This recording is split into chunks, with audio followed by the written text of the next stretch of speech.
रामायण में घास दूब के तिनके का रहस्य। एक घास के तिनके का भी रहस्य है जो हर किसी को नहीं मालूम, क्योंकि आज तक हमने हमारे ग्रंथों को सिर्फ पढ़ा, समझने की कोशिश नहीं की। रावण ने जब माँ सीता जी का हरण करके लंका ले गया, तब लंका में सीता जी वट वृक्ष के नीचे बैठकर चिंतन करने लगी।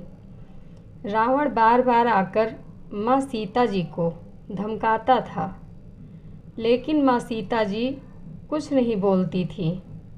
यहाँ तक कि रावण ने श्री राम जी के वेशभूषा में आकर माँ सीता जी को भ्रमित करने की भी कोशिश की, लेकिन फिर भी सफल नहीं हुआ। रावण थक हार कर जब अपने शयन कक्ष में गया तो मंदोदरी ने उससे कहा, आप तो राम का वेश धर कर गए थे, फिर क्या हुआ? रावण बोला, जब मैं राम का रूप लेकर सीता के समक्ष गया तो सीता मुझे नज़र ही नहीं आ रही थी। रावण अपनी समस्त ताकत लगा चुका था, लेकिन जिस जगत जननी माँ को आज तक कोई नहीं समझ सका, उसे रावण भी कैसे समझ पाता। रावण एक बार फिर आया और बोला, मैं तुमसे सीधे सीधे संवाद करता हूँ, लेकिन तुम कैसी नारी हो कि मेरे आते ही घास का तिनका उठाकर उसे ही घूर घूर कर देखने लगती हो। क्या घास का तिनका तुम्हें राम से भी ज़्यादा प्यारा है? रावण के इस प्रश्न को सुनकर माँ सीता जी बिल्कुल चुप हो गई और उनकी आँखों से आंसुओं की धार बह पड़ी। इसकी सबसे बड़ी वजह थी कि जब श्री राम जी का विवाह माँ सीता जी के साथ हुआ, तब सीता जी का बड़े आदर सत्कार के साथ गृह प्रवेश भी हुआ। बहुत उत्सव मनाया गया।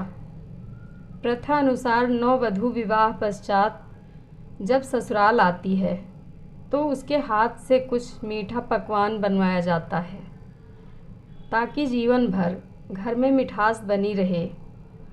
इसलिए माँ सीता जी ने उस दिन अपने हाथों से घर पर खीर बनाई और समस्त परिवार, राजा दशरथ एवं तीनों रानियों सहित चारों भाइयों और ऋषि संत भी भोजन पर आमंत्रित थे। माँ सीता ने सभी को खीर परोसना शुरू किया और भोजन शुरू होने वाला ही था कि ज़ोर से एक हवा का झोंका आया। सभी ने अपनी अपनी पत्तलें संभाली। सीता जी बड़े गौर से सब देख रही थी। ठीक उसी समय राजा दशरथ जी की खीर पर एक छोटा सा घास का तिनका गिर गया, जिसे माँ सीता जी ने देख लिया। लेकिन अब खीर में हाथ कैसे डालें, ये प्रश्न आ गया।